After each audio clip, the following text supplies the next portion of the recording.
Jal jungle Zameen అంటూ హక్కుల కోసం ఉద్యమించిన అమాయకపు అడవి బిడ్డలపై ఆనాటి సర్కార్ తుపాకీ తోటాల వర్షం కురిపించింది. విచక్షణ రహితంగా జరిపిన కాల్పుల్లో పదుల సంఖ్యలో గిరిపుత్రులు నేల కొరిగారు. మరో జలియన్ వాలాబాగ్ను తలపించేలా నెత్తుటి ప్రవాహం పారింది.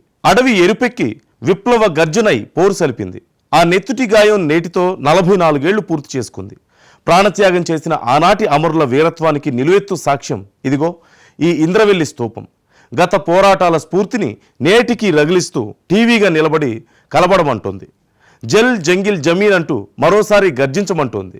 ఇంద్రవెల్లి నెత్తుటి మరకలను తుడిచే ప్రయత్నం ఇప్పటి ప్రభుత్వం చేస్తోంది. ఆనాడు అమరులైన వారి కుటుంబాలను ఆదుకుంటామని చెబుతోంది. ఆనాటి సంఘటన బాధాకరం అంటూ క్షమాపణ చెప్తోంది. ఇంద్రవెల్లి ఘటనపై మహాన్యూస్ ప్రత్యేక కథనం.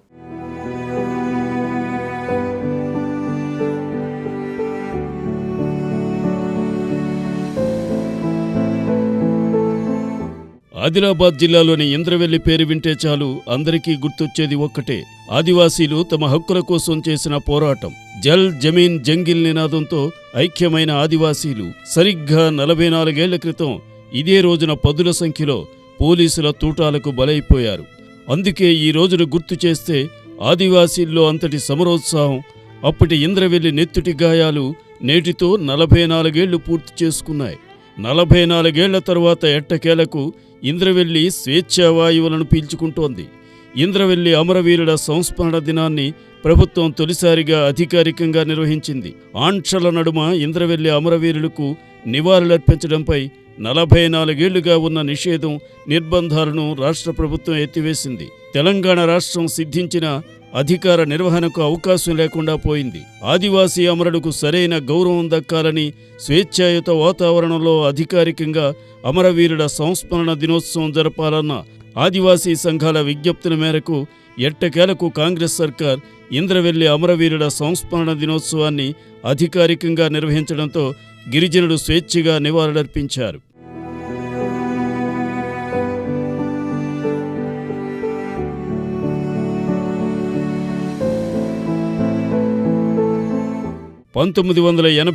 ఏప్రిల్ 20న ఇంద్రవెల్లిలో భారీ బహిరంగ సభ నిర్వహించేందుకు సిద్ధమైంది ఆనాటి గిరిజనం.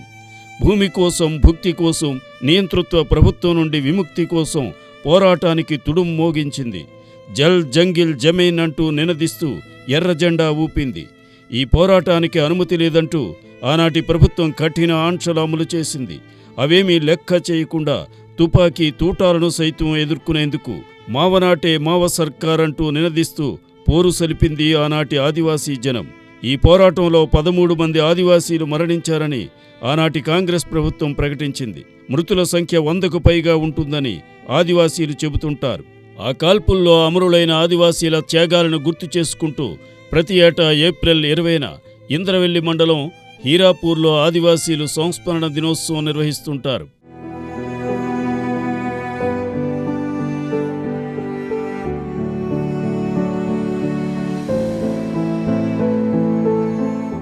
నాలుగున్నర దశాబ్దాల నిర్బంధం తరువాత ఇంద్రవెల్లి స్వేచ్ఛా వాయువులు పీల్చుకుంది. ఇంద్రవెల్లి అమరుల త్యాగాలను కాంగ్రెస్ ప్రభుత్వం గుర్తించింది. తొలిసారిగా సభను అధికారికంగా అమరవీరుల సంస్మరణ సభ నిర్వహించడంతో అడవి బిడ్డల్లో ఉన్న భయం పోయి స్వేచ్ఛతో తమ వారికి నివాళులర్పించారు. ఇంద్రవెల్లి అమరవీరుల స్తూపం వద్ద నెలకొన్న సందడిని చూసి అడవి తల్లి పులకరించిపోయింది. ఇన్నాళ్ళు మౌనంగా మోగబోయిన ఇంద్రవెల్లి చిందులేసింది. హీరాపూర్ గ్రామ సమీపంలో ఉన్న అమరవీరుల స్మారక స్తూపం వద్ద అసూలు బాసిన అమరవీరులకు ప్రజాప్రతినిధులు సైతం ఘనంగా నివాళులర్పించారు. ఇంద్రవెల్లి అమరవీరుల కుటుంబ సభ్యులకు 10 లక్షల విలువ గల ట్రైకర్ యూనిట్లను పంపిణీ చేశారు. అనంతరం ఏర్పాటు చేసిన అమరవీరుల సంస్మరణ సభలో మంత్రి సీతక్క ముఖ్య అతిథిగా పాల్గొన్నారు. ఆదివాసీలు ఎదుర్కొంటున్న సమస్యలకు త్వరలోనే ఒక కమిటీ ఏర్పాటు చేసి పరిష్కారానికి కృషి చేస్తామన్నారు. ఆనాడు మరణించిన ఆదివాసీ వీరులు తమ సొంత ప్రయోజనాల కోసం కాకుండా జాతి ప్రయోజనాల కోసం పోరాటం చేశారన్నారు.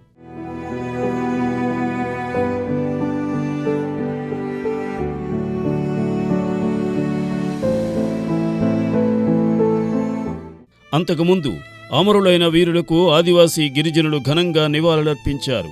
గోండుగూడ నుండి ప్రారంభమైన ర్యాలీ మండల కేంద్రంలోని అమరవీరుల స్తూపం వద్దకు చేరుకుని ఆదివాసీ సంస్కృతి సంప్రదాయబద్ధంగా పూజలు చేసి శ్రద్ధాంజలి ఘటించారు. అమరవీరుల కుటుంబ సభ్యులతో పాటు గాయాల పాలైన బాధితులు తరలివచ్చి నివాళులర్పించారు. వారి త్యాగాలను కొనియాడారు. సంస్మరణకు భారీ సంఖ్యలో గిరిజనులు తరలివచ్చారు. అమరవీరుల స్తూపం ఎదుట ఎరుపు రంగుతో 2 జెండాలను ఆవిష్కరించారు.